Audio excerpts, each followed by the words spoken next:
Vaxtınız xeyir olsun. Fiqurlarla bağlı test tapşırıqlarının ilk bölməsi olan fiqur analogiyası, fərqli fiqurun tapılması və fiqur tamamlanması mövzuların və testlərin izahına baxırıq. Fiqur analogiyasında fiqurlar hansı vəziyyətə düşə bilər, onlar üzərində hansı çevrilmələr aparıla bilər, onlara baxacağıq. İlk olaraq budur ki, fiqurlar hər hansısa bir bucaq altında döndərilə bilər. Saat əqrəbi istiqamətində və yaxud da ki, saat əqrəbinin əksi istiqamətində ola bilər 45 dərəcə, 90 dərəcə, 180 dərəcə. Əsas bunlardır və digər bucaqlar altında döndərilmələr baş verə bilər. İkinci budur ki, güzgü əksi ola bilər. Fiqurlar arasında, yəni birindən digərinə keçid zamanı güzgü əksi ola bilər. Güzgü də sağa və ya sola güzgü eynidir. Həmçinin yuxarı və aşağı güzgülər də mövcuddur ki, bunlar da yuxarı-aşağı güzgü anlayışları da eynidir. Hər hansısa bir ədədə, fiqura, hərfə güzgü verməklə dəyişə bilər. Yəni analogiyalarda. Daha sonra var fiqurların tərəflərinin sayı ilə bağlı dəyişim ola bilər. Necə? Məsəl üçün 6 bucaqlıdan keçər 5 bucaqlıya, 4-dən keçər 3-ə. Demək, tərəf sayı ilə bağlı müəyyən bir qanunauyğunluq olacaq orada, dəyişim olacaq. Tərəf sayı arta bilər, azala bilər və yaxud da ki, fiqurlar iç-içə verilən fiqurlar içdən çölə doğru fiqurlar ardıcıllıqla yerlərini dəyişə bilər və s. İndi konkret sual nümunələri üzərində hər birinə baxacağıq. Məsələn, birinci sual. Birinci sualda baxırıq ki, ox vasitəsilə birinci fiqurdan ikinci fiqur alınıb. Birinci fiqurdan ikinci fiquru almaq üçün nə etməliyik? Baxırıq ki, əgər birdən 2-ni almaq üçün hər hansısa bir fırlatma, yalnızca fırlatma əməlini tətbiq etsəm, onu heç cür ala bilmərəm. Burada həm fırlatma var, həm də başqa bir əməl var. Tutaq ki, bunu mən 90 dərəcə fırlatdım. 90 dərəcə fırladanda hansı fiqur alınacaq? Onu kənarda təsvir eləyək. Əgər birinci fiquru 90 dərəcə fırlasam, belə bir hissə alacağam. Bu hissələr olur rəngli və aşağı hissədə həmçinin formada rənglənmiş olur. İndi baxırıq ki, birincini dedik 90 dərəcə saat əqrəbi istiqamətində aşırdıq. Buradakı fiquru aldıq. Bəs buradan bu fiquru necə ala bilərik? Baxsaq əgər güzgü versək bura, tamamilə bu fiqurun güzgüsü alınmış olacaq. Sağa güzgü, sola güzgü tətbiq etsək, onda fiqurun eynisi alınmış olar. Deməli, nə etdi? 1,90 dərəcə sağa aşırdı və güzgü tətbiq elədi. İndi sual da tapmaq üçün, sual işarəsinin yerinə dayanacaq fiquru tapmaq üçün mən burada verilən fiquru 90 dərəcə sağa aşırmalıyam və ona güzgü tətbiq eləyərəm. 90 dərəcə sağa aşırsam hansı vəziyyətə gəlib düşər? 90 dərəcə aşıranda bu formaya gəlib düşür. Burası rənglidir və bu hissəsi rənglidir. 90 dərəcə aşırdıqdan sonra bir dəfə də buna güzgü tətbiq etməliyik. İndi güzgü tətbiq eləsək, hansı formaya gəlib düşəcək? Onu təsvir edək. Güzgüdə yadınızda saxlayaq ki, yaxın-yaxına, uzaq-uzağa prinsip var. Ağlar yaxındadır, qaralar da uzaqda olacaq. Onda bu hissə olar qara. Bu hissə qaradırsa, həmçinin bu hissə də gəlib qaralanmış formada olacaq. Bura ağdırsa, burada ağ qalacaq. Deməli, biz tapdıq ki, onun güzgüsü hansı olmuş olur? Variantlara da nəzər yetirsək, A variantında olur. Deməli, nə etdi? 1,90 aşırıb, sonra güzgü tətbiq elədi. Davam eləyək ikinci suala. İkinci sualda, bu tip suallarda fərqli-fərqli fiqurlar verilib, müəyyən xətləri sayı, yəni sayıları fərqli olan xətlər verilib, xətlərdən düzəlmiş fiqurlar verilib və nəticədə oxla göstərilən fiqur alınıb. Onu necə ala bilərik? Onları almağın bir neçə üsulu var. Birincisi belə ola bilər ki, ortaq olan tərəflərin xətlərini gətirib cavabda yazır bərabərlikdən, yəni oxdan sağ tərəfdə. İkinci ola bilər ki, eyni olan hissələri atır, fərqli olan hissələri birləşdirib yazır. Burada isə nədir? Burada eyni olan hissələri götürüb yazır. Baxıram ki, hər birində bu tərsinə U formasında olan hissə var, mövcuddur. Qalan baxın, digər oxlar yoxdur. Məsəl üçün bu burada var, amma birisində məsəl üçün burada yoxdur. Bu burada var, amma burada yoxdur. Hamısında ortaq olanlardan söhbət gedir və sualın da yerini tapmaq üçün hər birinin ortaq olanlarını tapıram. Bu tərsinə T formasında olan hissə, yəni A variantındakı hissə olmuş olacaqdır. Ona görə də doğru cavab olur A variantı. Üçüncüdə fiqurların dəyişiminə baxırıq. Birincidən ikincini alanda nə baş verir? Baxıram ki, burada dayanan romb 1,90 dərəcə aşıb gəlib tərsinə dayanıb. Sonra aşağıda olan ellips bir dəfə fırlanıb 90 dərəcə gəlib düz dayanıb. Daha sonra rombun içərisində olan dairə gəlib düşüb aşağıda ellipsin içərisinə. İndi eyni qaydanı tətbiq eləyirəm. Buradakı düzbucaqlı 90 dərəcə aşıb bu formaya gələcək. 90 dərəcə aşırma tətbiq eləsək, gəlib bu formanı almış olacaq. Aşağıdakı rombu 1,90 dərəcə fırlasaq, romb da gəlib bu vəziyyətə düşər. Daha sonra bu kvadratın içərisində yazılan üçbucaq yuxarıdan aşağı yerini dəyişir, gəlir düşür rombun içərisinə. Bu fiqur isə D variantında təsvir olunub. Doğru cavab olur D. 4-də nə edir bəs? 4-də yenə də birinci fiqurdan ikinci fiquru alanda nə iş görür onu təyin etməliyik. Baxırıq ki, bu sanki qatlanmış kağızı açır. Onun hissələrini burada qeyd eləyək. Bu sanki qatlanmış kağızı gətirib açır. Buradan bura açır.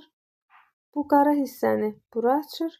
Buradakı ağ hissəni də bura açır. Və bura gəlir qara olmuş olur. Bu hissə də qaradır deyə qara olur. Və orta da artıq bütövlükdə ağ formada qalmış olacaq. Deməli, qayda nədən ibarətdir 4-də?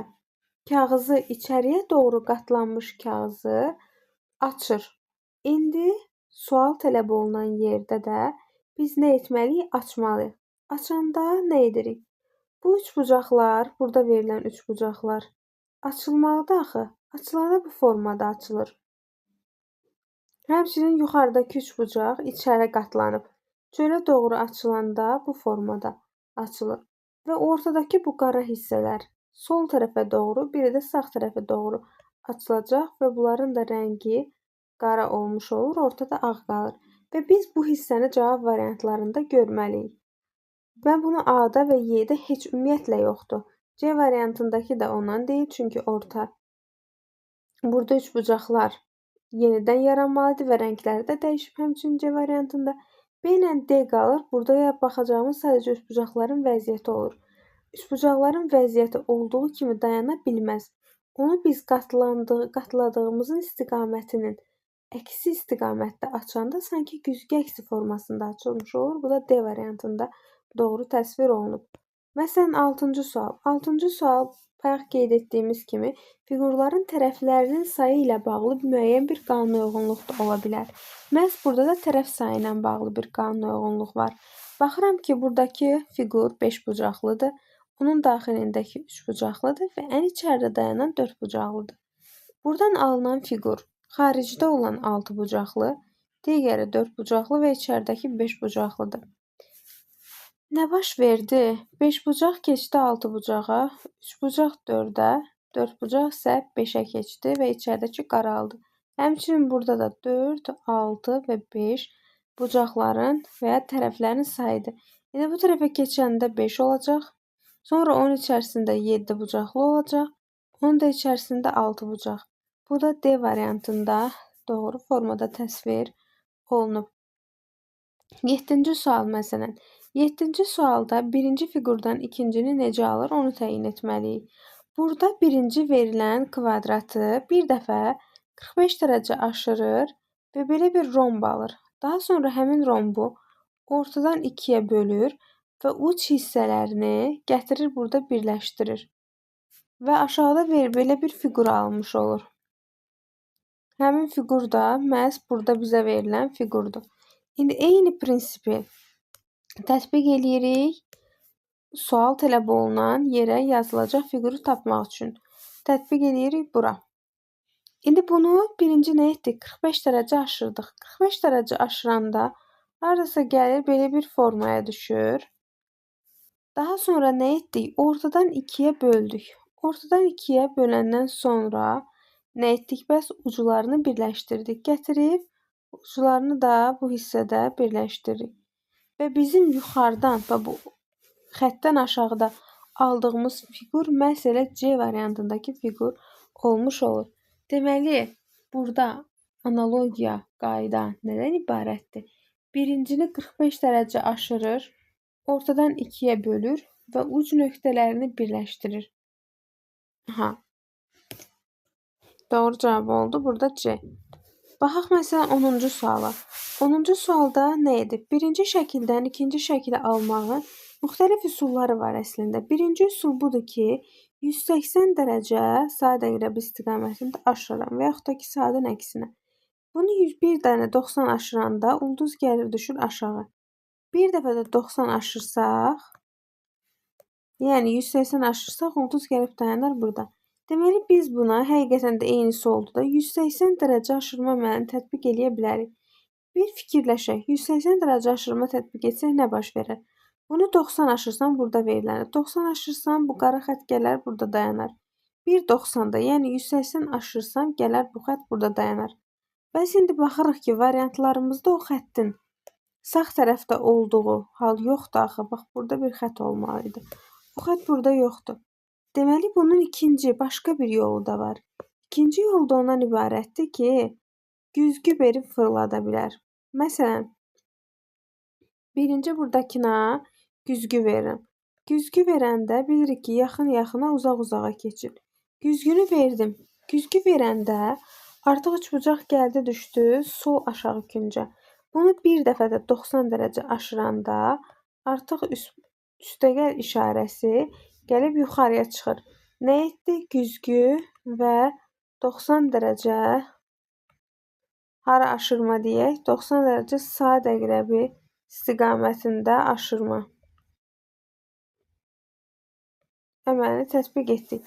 İndi bunu tətbiq eləyirik varianta. Buna dedik, birinci güzgü verdik.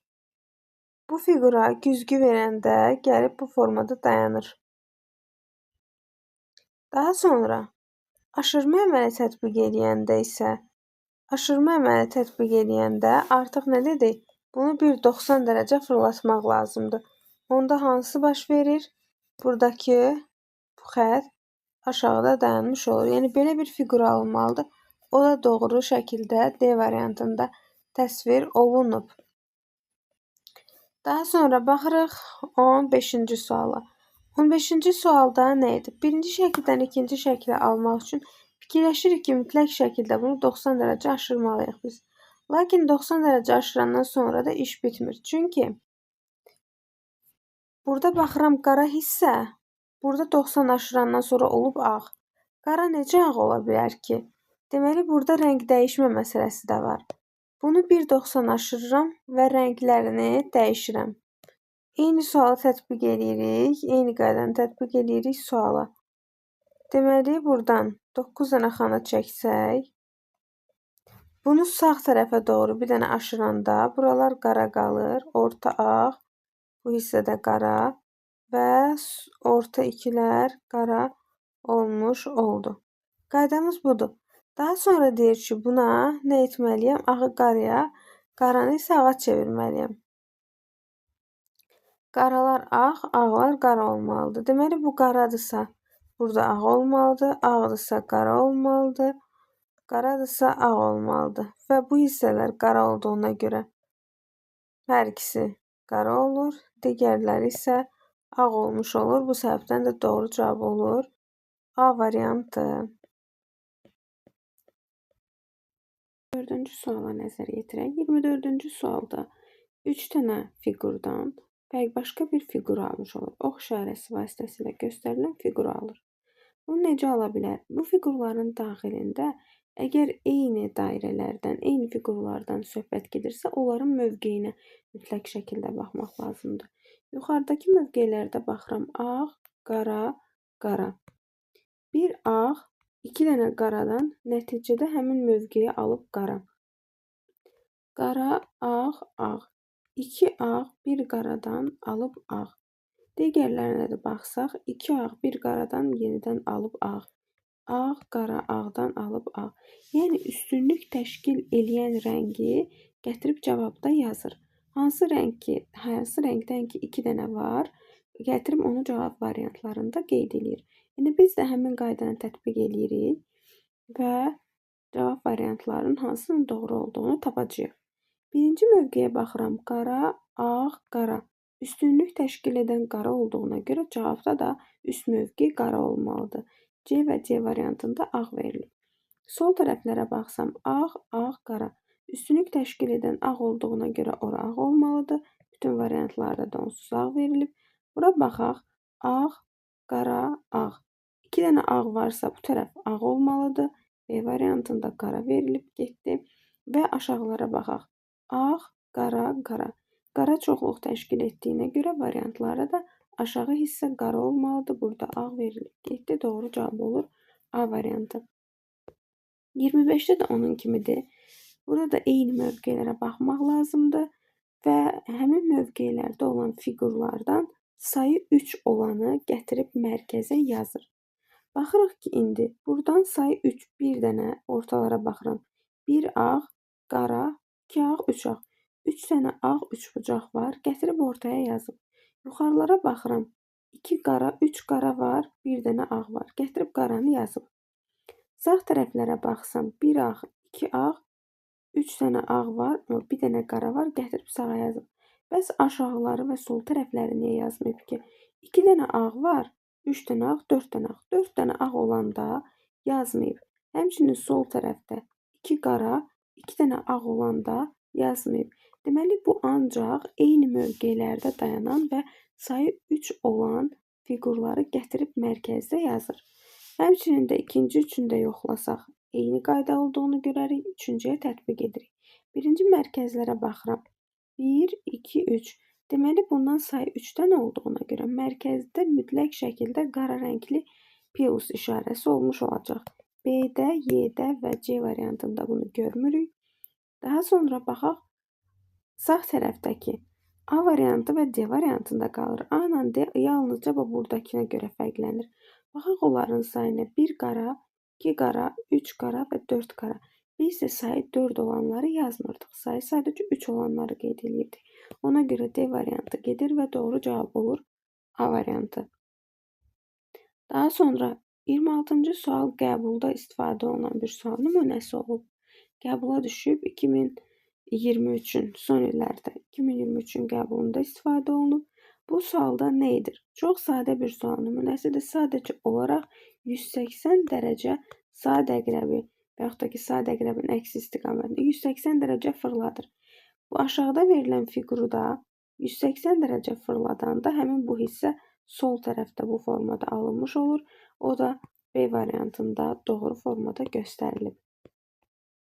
Daha sonra 32-ci sual. 32-ci sualda baxırıq ki, müxtəlif operatorlar verilib və hər bir operatorun gördüyü müəyyən bir iş var. Operator birinci dairə operatoru hansı fiqurdan nələri alıb? Baxıram ki, operatorun sol tərəfində 8 dənə dairə var, sağ tərəfdə isə 2 dairə var. Nəticədə isə 4 dairə alınıb. Deməli, bu bölmə işini yerinə yetirir. Dairə operatoru bölmə işini yerinə yetirir. Üçbucaqda sol tərəfdə 5, sağ tərəfdə 2 var və nəticədə 3 dənə kvadrat alınıb. Deməli, bu üçbucaq operatoru çıxma əməlini yerinə yetirir. İndi biz birinci dairəni tətbiq edirik. Təbii ki, eyni ədədləri, eyni fiqurları eyni fiqura bölməliyik. Burada bizə nümunədə fərqli fiqura bölmək deyə bir şey verməyib deyə, ancaq eyniləri bölürük. 6 dairəni 2 dairəyə böləndə nəticədə bizdə 3 dairə alınmış olur. Yəni, birinci biz mötərizənin içini tapırıq da. Qeyd eləyək, mötərizənin nəticəsi 3 dənə dairə, 4 kvadratı 2 kvadrata böləndə 2 dənə də kvadrat yaranır. Daha sonra üçbucaq nə edirdi? Çıxırdı. Çıxma əməlini də tətbiq eləyəndə yenə də eyni fiqurlardan eyniləri çıxır. Burada 2 dairə var. Bizim dərimizdə 3 dairə var idi. 3 dairənin 2 dairəsi gedəndən sonra 1 dairə, 2 dənə də kvadrat qalmış olur. Bu səbəbdən doğru cavab olur D variantı. Daha sonra 30, 34. Bunlar eyni tip suallardır. Məsələn, 34-ü göstərək. Bu da son illərdə qəbulda istifadə olunan bir sual nümunəsidir. Nə edirəm? 4 dənə fiqur verilib və həmin ardıcıl formada verilən 4 fiqurdan kombinasiya, o dördlü kombinasiya formasında başqa bir fiqur alıb. İndi o fiqurların yerlərini təyin etməliyik ki, hansı fiqur hardan hara keçib. Bunu qeyd eləyək. 1, 2, 3 və 4. Bu fiqurların nömrələnməsini qeyd edirəm. 1, 2, 3, 4 formasında. İndi baxıram, birinci fiqur hara keçib. Mən görürəm ki, birinci fiqur buradadır. İkinci fiqur hara keçib? Sağ tərəfə. Üçüncü fiqur yuxarı qalxıb. Dördüncü fiqursa aşağı düşüb. Və eyni prinsip, eyni qayda aşağıda da ödənməlidir. Yenə nömrələyirəm. 1, 2, 3, 4 formasında. Birinci fiqur hara gəlməlidir? Birinci fiqur ilk önə gəlməlidir. Baxın bu formada. Deməli, bu yanlışdır, bu yanlışdır. B, C, D, Y variantları hələ ki doğrudur. Baxıram ikinci fiqura. İkinci fiqurumuz hara keçirdi? Ən sağ tərəfə keçirdi bu hissəyə. Ən sağ hissəyə keçirdi, yəni bu hissəyə. Görək ikinci fiqur, buradakı ikinci fiqur deyil. Getdi. D və Y variantında düzgündür. Bir dənə yuxarı baxaq. Üçüncü fiqurun vəziyyətinə. Üçüncü fiqur hara keçib? Yuxarı hissəyə keçmişdi. İndi bizdə də üçüncü fiqur yuxarı hissəyə keçməlidir. Bu da Y variantında deyil, D variantında doğru formada təsvir olunub və dördüncü də aşağı keçmişdi. Həqiqətən də dördüncü də aşağıda verilib. Yəni burada yerləşməsinə fikir vermək lazımdır. Məsələn, 31-ci sual. 31-ci sualda baxıram ki, müəyyən bir fiqur və onun daxilində çox saylı fərqli tərəflərə malik olan fiqurlar verilib. O fiqurlardan ox nəticəsində yalnızca dairə və romb çıxıb çölə. Baxıram mən dairələrə. Burada nə qədər dairə var? 3 dənə dairə var. Daha sonra rombları axtarsaq, bir romb buradadır, digəri buradadır, üçüncüsü də burada qeyd olunub. Deməli, bu belə çıxır ki, sayı 3 olan fiqurları çölə çıxarır. Biz də həmin qaydanı tətbiq edirik, sayı 3 olan fiqurları çölə çıxarır. Baxıram ki, sayı 3 olan nə var? Günəş var. Sayı 3 olan birinci günəş çıxmalıdır çölə. Daha sonra sayı 3 olan nə var? Bu üçbucaqlar. Burada təbii ki, ölçünün də çox böyük önəmi var. Üçbucaq, məsəl üçün bu üçbucaq böyük üçbucaqdır, bu da böyük üçbucaqdır. Ona görə onu balaca üçbucaqlarla qarışdırmırıq. Balaca üçbucaqların da sayı nə oldu? 3 oldu. Baxıram xətlərin sayı 1 xət, 2 xət, 3 xət. Biri də bu üçbucağın daxilində idi. 4 dənə xət var. Ona görə xət çıxmayasıdır. Bunlar getdi və bizə günəşlə üçbucaq lazımdır sadəcə. O da D variantında olmuş olacaqdır. Daha sonra baxırıq növbəti 38. 38-ci sualda nə baş verib? Bu fiqurdan sağ tərəfdəki fiqur alınıb. Bəs o fiqur necə alındı? Onun alınmasına baxmaq lazımdır. Diqqətlə baxsaq görərik ki, burada olan ox formasında bir hissə keçib daxilə balacalaşıb. Daha sonra nə baş verib bəs? Bu sağ tərəfdə olan fiqur ən çölə çıxıb, böyüyüb bu formada. Çıxıb çölə, belə.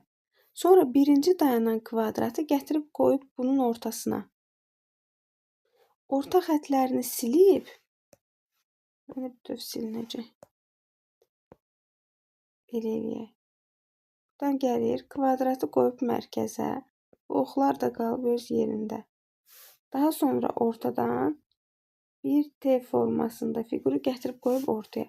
Yəni nə etdi? Sağdakını böyütdü. Soldakını gətirib onun ortasına qoydu. Həmin xətləri də gətirib nə etdi? İçərisinə balacalaşdırıb yerləşdirdi. İndi bunu təsvir edək. Sağ tərəfdəki olan böyük qara dairədir. Birinci böyük qara dairəni çəkir. Onun içərisinə balaca ağ dairəni yazır.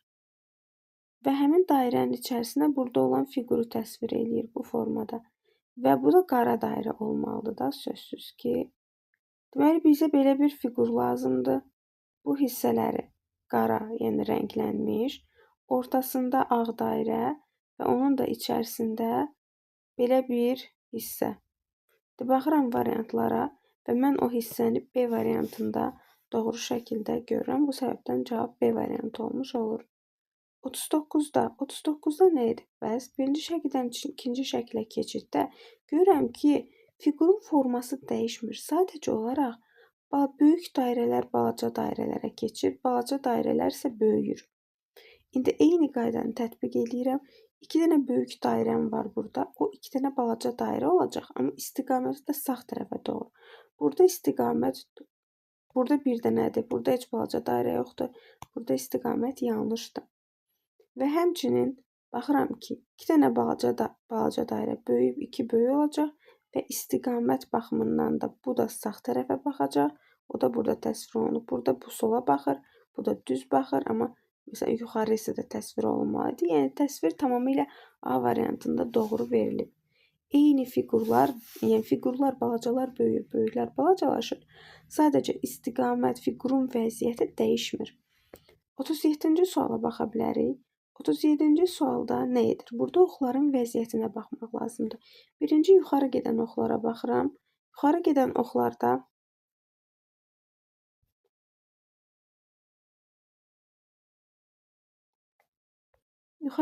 oxlarda iki dənəsi yuxarı, biri aşağı və bu aşağı gedir. Sonra onlar hansı vəziyyətdə olub? Yuxarı gedən elə yuxarı gedib, yəni birincisi eyni qalır, eyni qalanlara nöqtə qoyuram, dəyişənlərə xətlə işarə edir. İkincisi nə etdi? Yuxarı idi, keçib aşağı, bu dəyişdi. Belə eləyək də, dəyişməyənləri xətlə işarə eləyək ki, onu yadımızda saxlayaq. Sonra ikincisi dəyişdi. Üçüncüsü aşağı gedir, indi qalxdı yuxarı. Dəyişdi. Dördüncüsü aşağı gedirdi, aşağı gedir yenidən. Deməli, dəyişmədi, olduğu kimi qaldı. Sol tərəfə gedən oxlar bu sağa gedirdi, bu gəldi sola. Nə etdi? Dəyişdi.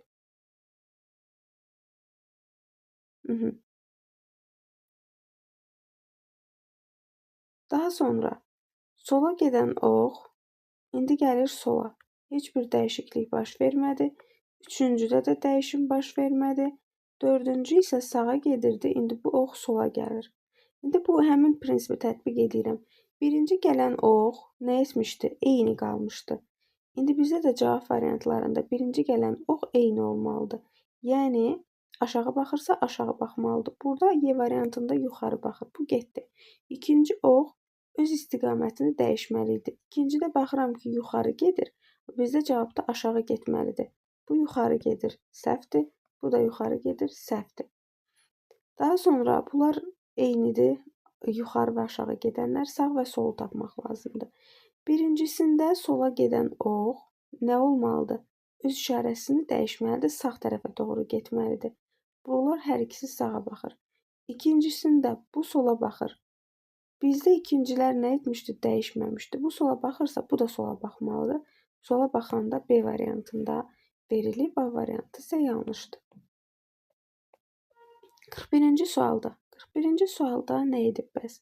Baxırıq ki, hər bir fiqur ağ və boz hissələrdən təşkil olunub. Onların nəticəsində yaranan fiqurda isə boz və qara hissələr var. Bəs o qara hissələr nə ifadə edir? Əsas məsələ onları tapmaqdır. Bu iki fiquru üst-üstə çəkir, amma bozlar üst-üstə gəlmək şərti ilə. Boz xanaların üst-üstə gəlməsi şərti ilə bir-birinin üzərinə çəkək. Deməli, bu fiquru bunun üzərində təsvir edirəm. Ki, buradan və sol tərəfə də belə bir hissə. Bəs bu qaralanlar nə olur? Üst-üstə düşən hissələrdir. Bu hissə üst-üstə düşdü. Yəni, hər ikisində üst-üstə düşdü. Hər ikisində düşdü deyə, ona görə də həmin hissə qara formada təsvir olunub cavabda. Biz də bunları üst-üstə qoyub, boz hissə boz olmaq şərti ilə qalır, üst-üstə düşən hissələr qaralır. Eyni fiquru gətirib təsvir eləyirik. Məsələn, 1-i 2-nin üzərində, 2-ni 1-in üzərində heç bir fərqi yoxdur. Gətirək bunu bunun üzərində təsvir eləyək. Boz üst-üstə düşür. Sonra bunun üzərində belə bir hissə var. Üst-üstə düşdüsə tez rəngləyək. Daha sonra növbəti baxırıq ki, bunun aşağısından üçlü belə bir hissə var. Sağ tərəf isə yenidən yarandı, amma bunlar üst-üstə düşdü. Ona görə də bizə axtardığımız variantlarda belə bir hissə mütləq şəkildə olmalıdır. Deməli, yuxarısı qara olan D variantında düzgün formada göstərilib. Növbəti baxa bilərik nəyə? Məsələn, burada. Nə baş verib? Tərəf sayı ilə bağlı burada bir əməliyyat yoxdur. Çünki fiqurlar eynidir. Əgər tərəf sayıları dəyişsəydi, deyərdik ki, tərəflərinin sayı artır, azalır və s. Baxıram ki, içəridə olan romb çıxıb çölə, böyüyüb. Sonra onun daxilində olan altıbucaqlı yenə də daxildə olduğu kimi qalıb və çöldə olan ən böyük dairə neyinib? İçə keçib balacalaşıb. Eyni prinsipi tətbiq edirik bura. Birinci daxildə olan kvadrat çölə çıxır və böyüyür. Bizdə ən böyük fiqur olmalıdır kvadrat. Beşbucaq getdi. Sonra onun ən çöldə olan beşbucaq daxilə keçib balacalaşmalıdır. Burada kvadrat keçib, burada kvadrat, burada da kvadrat keçib.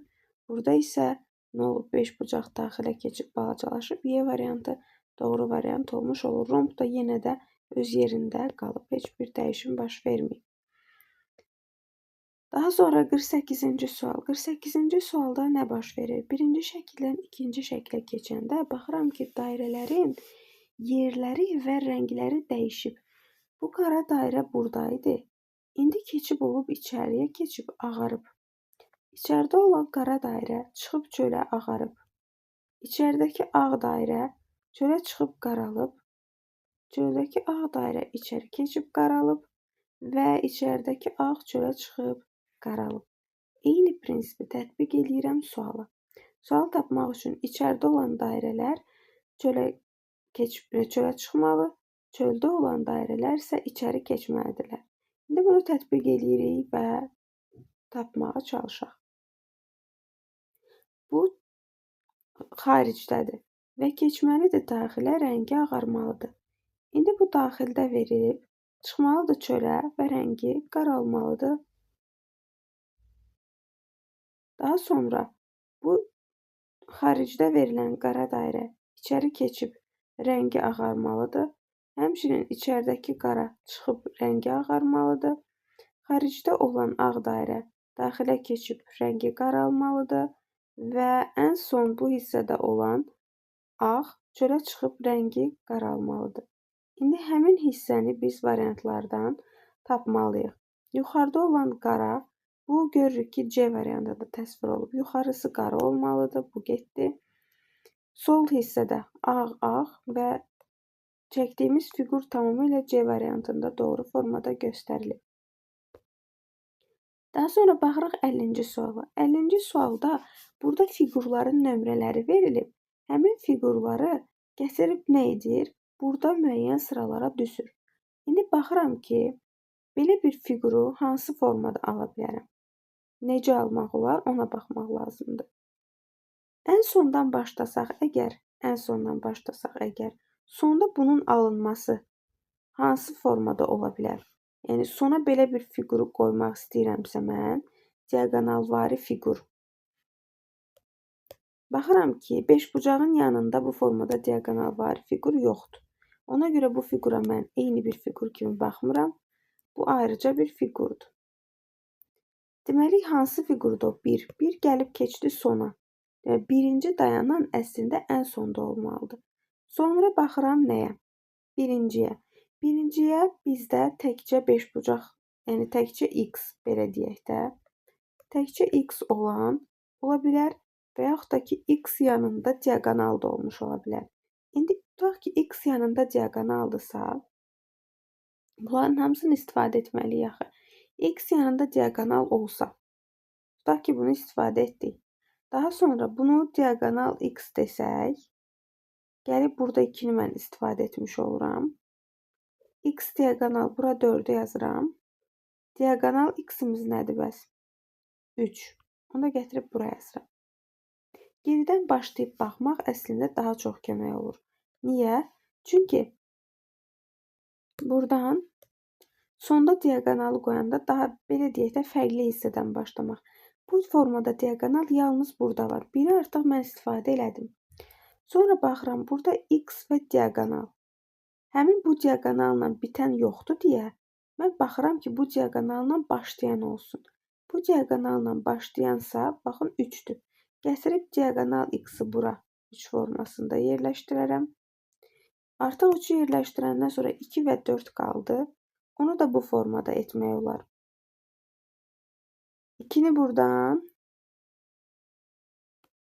doğrusu 4-ü buradan, 2-ni isə buradan yazmaq olar. Çünki 2-ni buraya yazandan sonra diagonalla başlayan hissəmiz yoxdur bizim, yerləşdirə bilmirik.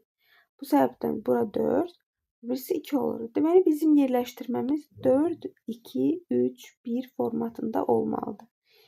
İndi birinci sıraya 4 qoyulmalıdır, yəni bundan başlamalıdır.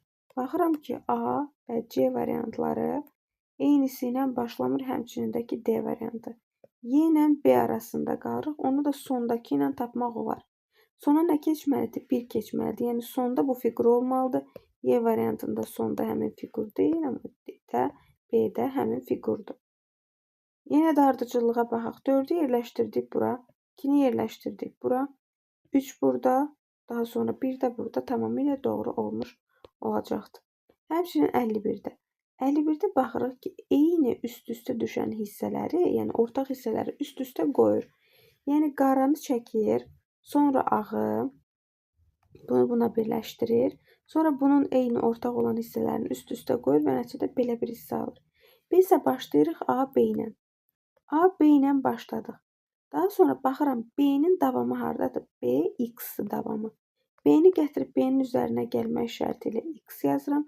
Daha sonra X, Y var. X də X-in üzərinə gəlir, Y-i də ardına yazırım. Və hansı hissə yaranır? A, B, X, Y. Doğru cavab olur A, B, X, Y, D variantı. 57-yə baxaq. 57-ci sualda çoxsaylı fiqurlar verilib və o fiqurlardan mötərizə daxilində sadəcə 2 dənə fiqur çıxıb. Bu 2 fiqurun fərqləndirici xüsusiyyəti bəs nədir? Baxıram ki, üçbucaqlar buradadır və digəri ağ üçbucaq, qara üçbucaq da buradadır. Ola bilər sayla bağlı olsun. Digərlərinə də baxıb qaydanı tapırıq. Bir dənə burada dairə var, 2 dairə burada, 3 dənə dairə. Aşağıda isə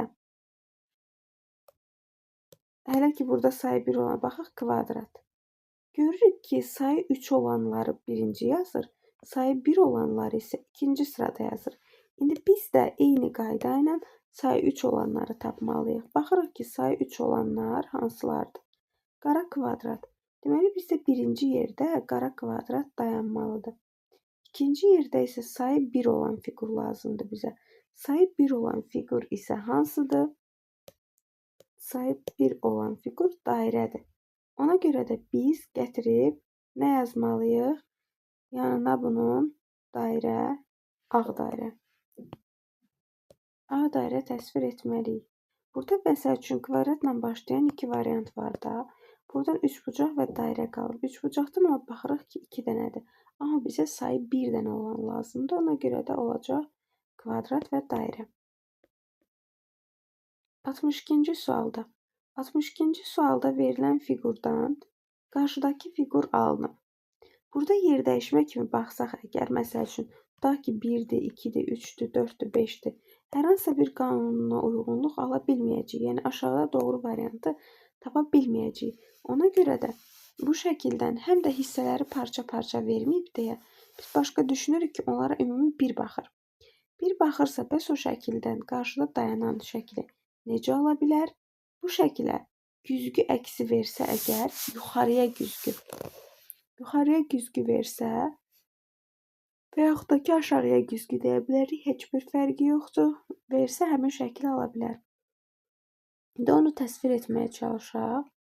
Görək həqiqətən də alınacaqmı? İndi buradan cərlərini qeyd eləyək. Bu qara hissə rənglənmişsə, mən bunu yuxarıya güzgü verəndə dedik axı, yaxın yaxına, uzaq uzağa. Yaxındakı olan ağ olacaq, uzaqdakı qara olacaq. Bu formaya düşür.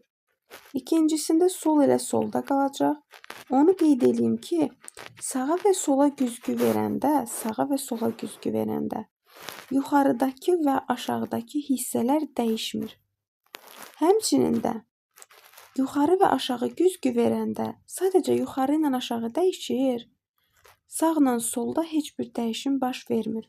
İndi burada bu yuxarıdadır. İndi gəlib burada aşağıda olacaq. Çünki yaxın-yaxına prinsipi məsələsi var. Güzgü əksində. Bu keçdi bura. Bu aşağıdadır. İndi qalxıb dayanacaq yuxarıda. Və növbəti hissə hansıdır? Sağdadır. Elə gəlib o da sağda dayanmış olacaq. Aşağı güzgü sağ və sola heç bir təsir etmir. Və mən baxıram ki, həqiqətən də bu aldığımız şəkil bizə verilən şəklin tamamilə eynisidir. Bu səbəbdən biz nə etməliyik? Buradan aşağıya güzgü almalıyıq. Aşağı, yuxarı fərq etməz. Güzgü almalıyıq. İndi onun güzgüsünü variantlarda baxıram ki, hansı olacaq? Bunun güzgüsünü təsvir eləyəndə elə aşağısından təsvir eləyək. Və variantlarda görək hansı olacaq. Güzgüsünü tapanda ağ ağdırsa bu hissə qara olacaq.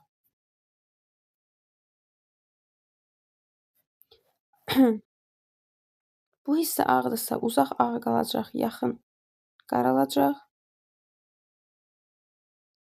Həmçinin də burada uzaq ağdırsa uzaq ağ qalır, yaxın qaralır. Burada da həmçinin eyni.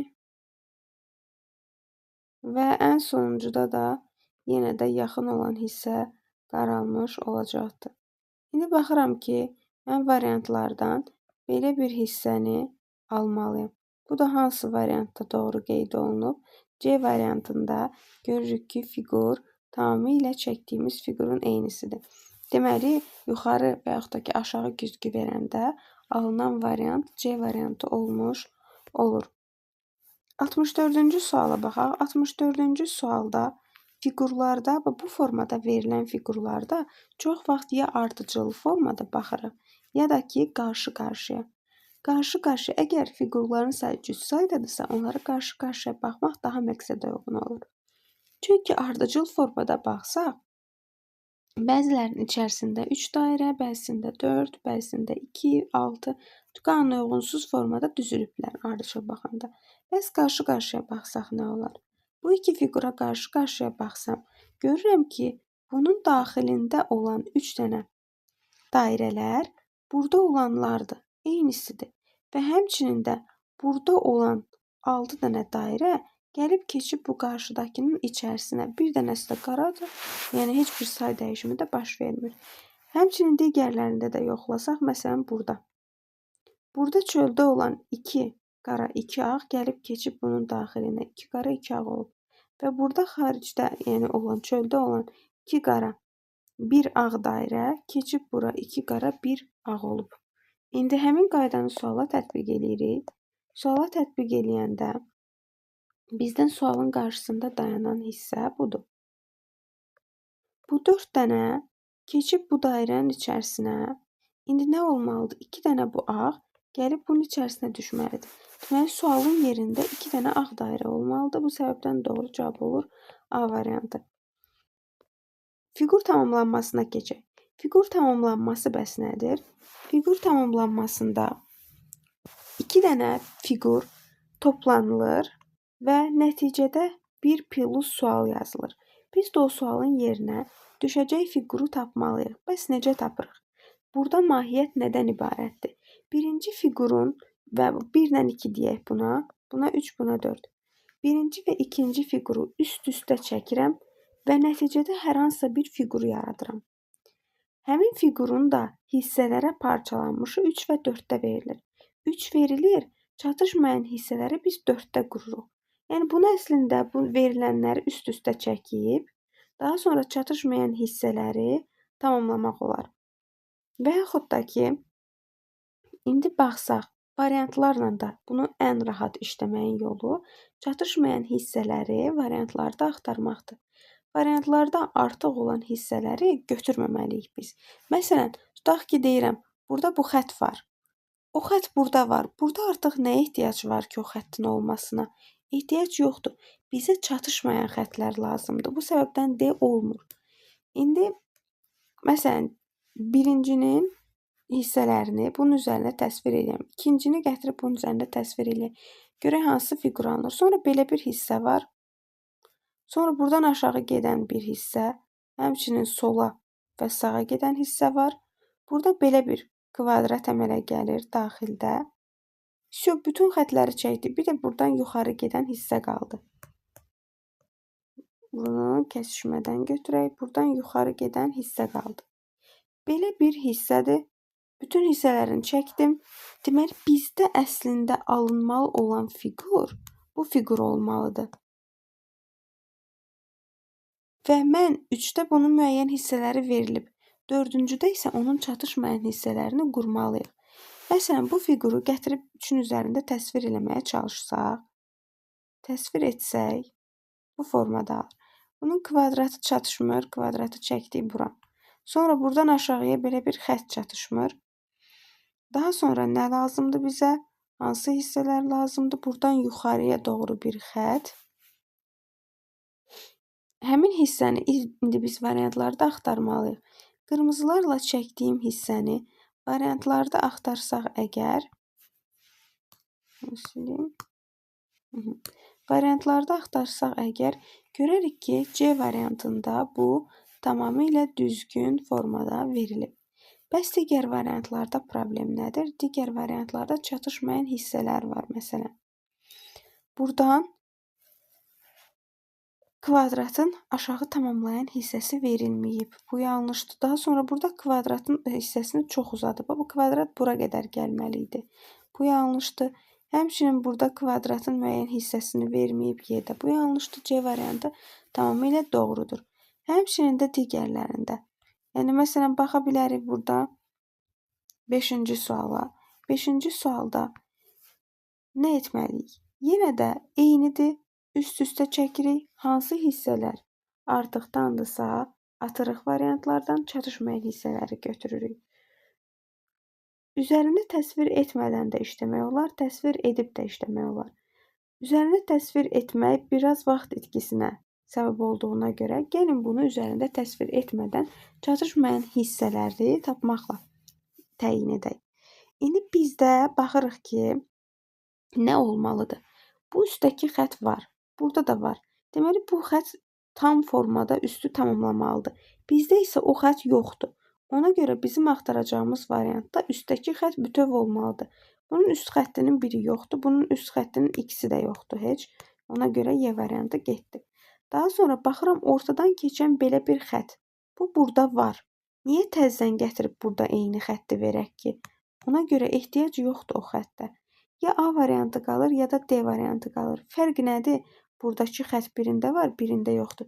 İndi görək bizdə o xətt olmalıdırmı? Bəli, olmalıdır. Çünki bizim fiqurumuzda buradakı xətt var, amma burada təsvir etməyiblər. Deməli, biz o xətti çəkməliyik əslində. Ona görə də o xəttin olduğu variant D variantı olur. A-da o xətti verməyiblər. A variantı yanlış olur.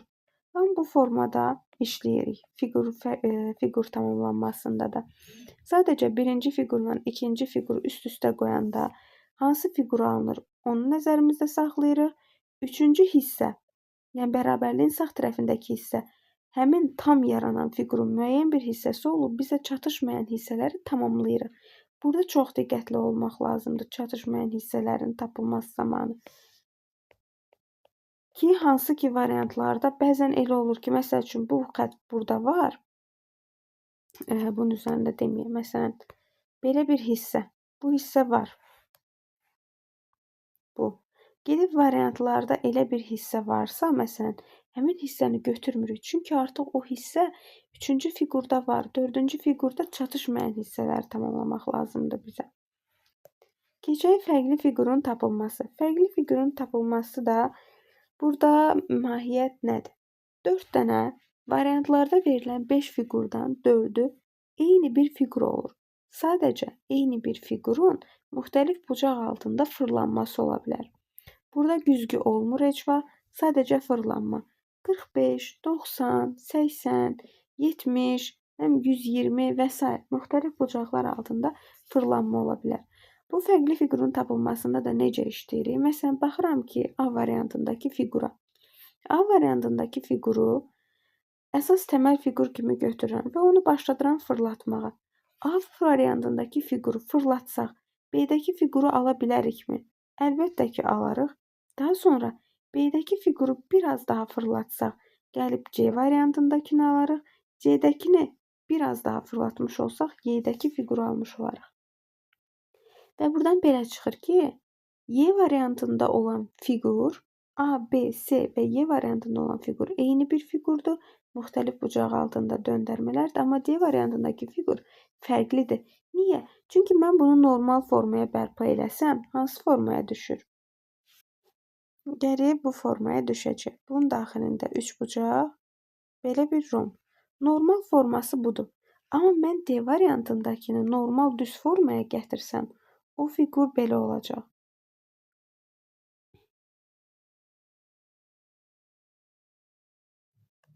Fiqur gəlib belə olur. Bu fiqurla bu fiqur eyni deyil axı. O, bunun güzgü əksidir. Mən də dediyim kimi, fərqli fiqurda, yəni söhbət eyni fiqurdan gedirsə, güzgü əksi onun eynisi hesab olunmur. Bu səbəbdən də fərqli olan D olur. Üçbucaqla diaqonalın yeri dəyişikdir.